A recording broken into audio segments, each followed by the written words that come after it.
Hello बच्चों, क्या हाल चाल। आशा करता हूँ आप सब बहुत अच्छे होंगे। तो आइए बच्चों, आज का हम अपना सेशन शुरू करते हैं। जैसा कि आप सब जानते हैं कि जो हमारा फास्ट ट्रैक रिवीजन सीरीज है संस्कृत का, उससे आज हमारा ये 60वां लेक्चर होने वाला है। और ये जो हमारा पाठ है इसका नाम है सुभाषित रत्नानी, ठीक, जो कि कक्षा 12 यूपी बोर्ड से सामान्य हिंदी से लिया गया है। सामान्य हिंदी के बच्चों को थोड़ा बहुत संस्कृत का खंड दिया जाता है, तो उसी से हमारा आज का ये 5वां पाठ है जिसका नाम है सुभाषित रत्नानी।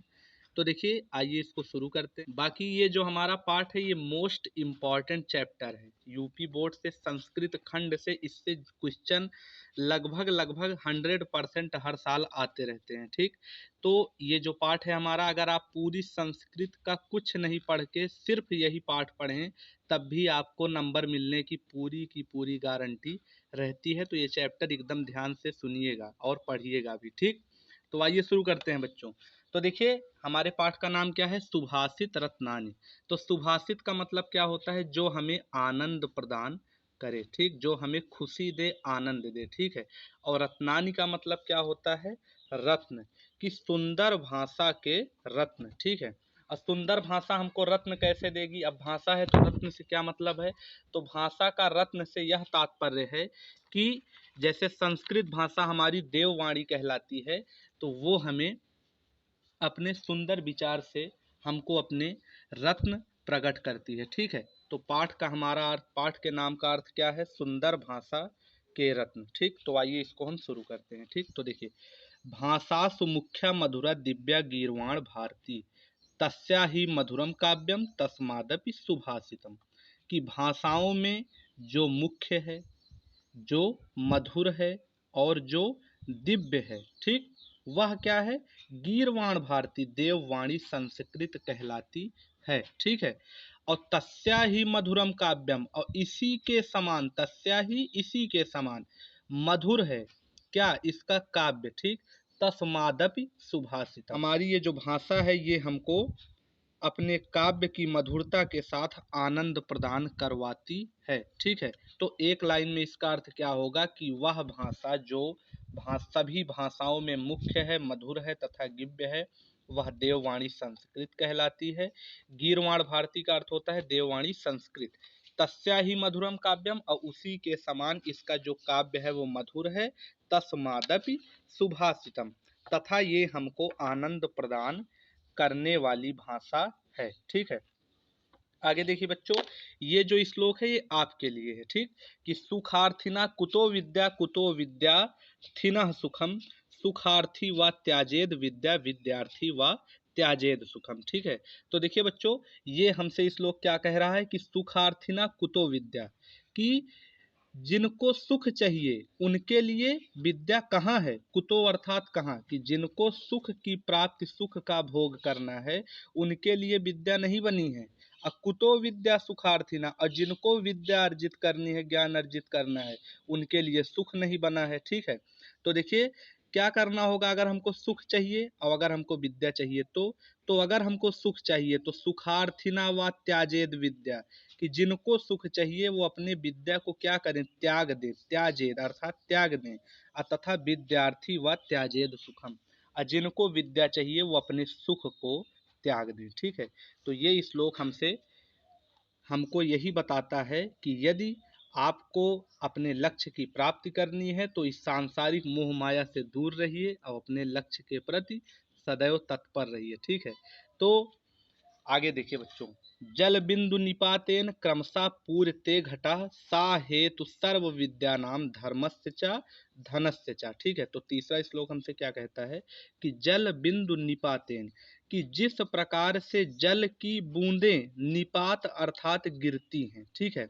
जिस प्रकार जल की जो बिंदु अर्थात बूंदें होती हैं वो निपातेन अर्थात निपात अर्थात गिरती हैं, कैसे, क्रमशः बारी बारी से, और क्या करती हैं, पूर्यते घटा, पूरे घड़े को बारी बारी से भर देती हैं, ठीक है। कि जल बिंदु निपातेन क्रमशः पूर्यते घटा, की जिस प्रकार से जल की एक एक बूंद गिर के पूरे घड़े को क्रमशः भर देती है, उसी तरह से सा हेतु सर्व विद्यानाम धर्मस्य च धनस्य च। वही जो हमारा फॉर्मूला है, वही तरीका है, वही हमें सभी विद्याओं में भी लगाना रहता है। जैसे अगर हम कहते हैं कि धीरे रोज रोज पढ़िए, कम पढ़िए लेकिन रोज रोज पढ़िए, तो सा हेतु सर्व विद्या नाम कि वही जो हमारा तरीका है वही हमको विद्या के लिए करना रहता है। कि जैसे धीरे धीरे जल की बूंदें भरती हैं, एक एक बूंद करके पूरे घड़े को भर देती हैं, वही जो तरीका है वो विद्या अर्जित करने का है कि धीरे धीरे विद्या को अर्जित करना चाहिए। ठीक है। और वही हमारे धर्म के लिए है कि हमें सदैव धर्म के कार्य में कार्यरत रहना चाहिए। चा का अर्थ होता है और क्या करना चाहिए, धनस्य चा।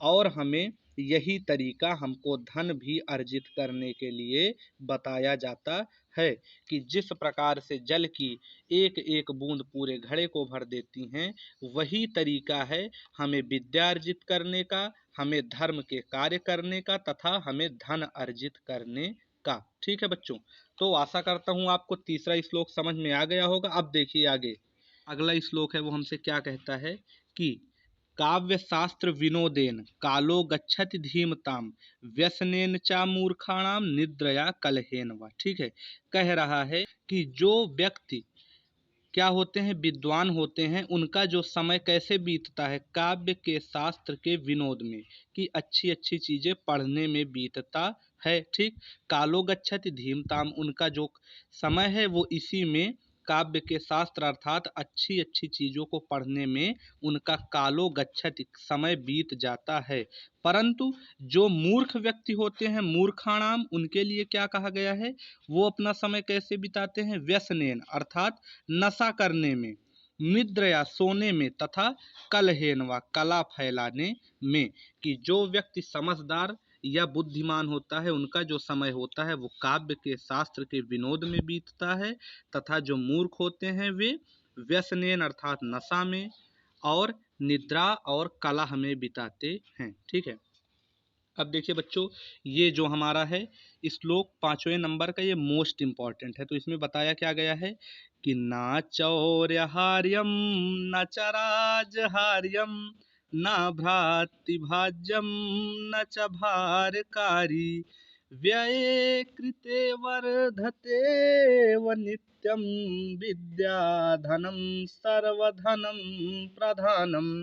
कि विद्याधन जो है वो सभी धनों में प्रधान है। ऐसा क्यों कहा गया है, क्योंकि ना चौर्यहार्यम, न इसको चोर चुरा सकता है, न च राजहार्यम, न इसको राजा क्या कर सकता है, हरण कर सकता है, न भ्रातृभाज्यम, और न इसको भाई बांट सकता है, और न च भारकारी, और ना ही ये भारी होता है। भाई आप आराम से पढ़िए, आपको कौन रोक रहा है, चाहे जितना पढ़ लीजिए, कोई मतलब नहीं है।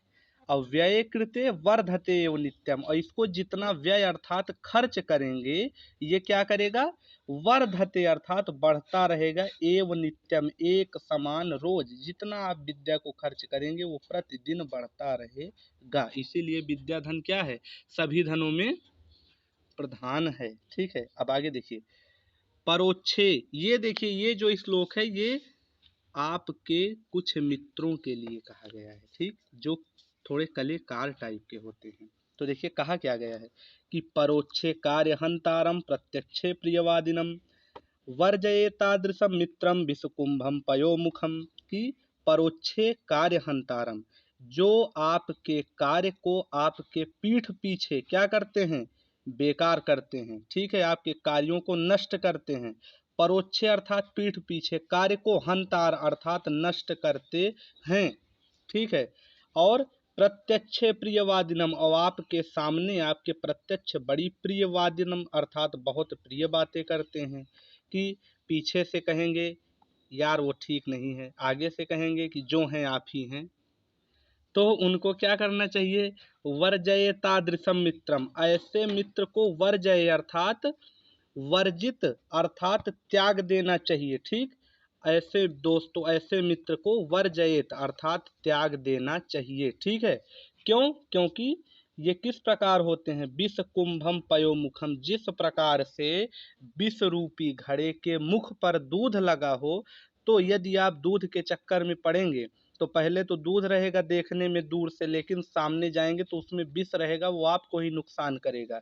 उसी प्रकार से ऐसे मित्र को जो दूध के समान आपके सामने मीठा बोले और पीठ पीछे आपके लिए विष के समान काम करें, उनको त्याग देना ही अच्छा होता है। ठीक है, अब आगे देखिए।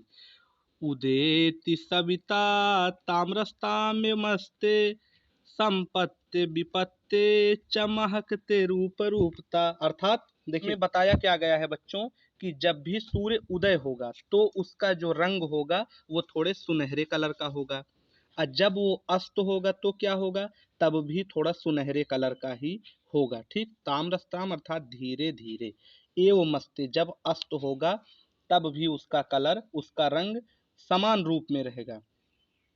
यही जो बात है, यही हमारे जो विद्वान लोग होते हैं, जो जानकार लोग होते हैं, उनके ऊपर लागू होती है। क्या कि चाहे उनके पास संपत्ति हो या उनको किसी विपत्ति में वे पड़ जाएं, उनका जो व्यवहार रहता है वो महकद में एक रूपता अर्थात एक समान रहता है। कि सूर्य जब उगता है और जब अस्त होता है तो वो सेम अर्थात समान रंग का प्रतीत होता है।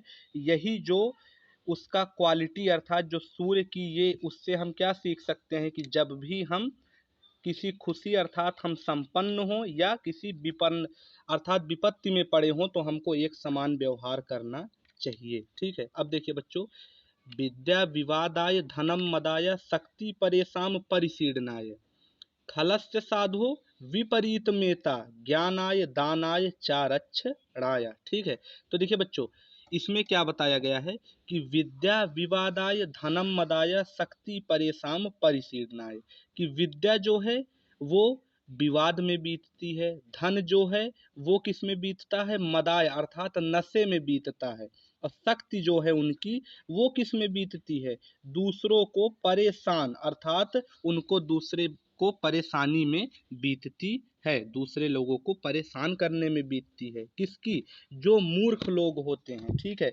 जो घमंडी अपने आप को दिखाते हैं कि हम ये हैं, और वहीं दूसरी तरफ जो लोग साधु होते हैं, साधु अर्थात जो अच्छे लोग होते हैं, उनका समय कैसे बीतता है, इसी के विपरीत। देखिए क्या लिखा है कि विपरीत मेता ज्ञान आय, विपरीत मेत ज्ञान आए, इन्हीं कार्यों के विपरीत की जो लोग मूर्ख होते हैं उनका जो समय है वो, उनका जो विद्या है वो विवाद में, कि उनके पास जितनी विद्या रहेगी वो सब विवाद में लगा देंगे, उनका जो धन है वो मदाय अर्थात नशे में, उनकी जो शक्ति है वो दूसरे को परिशीर्णा परेशान करने में बीतती है।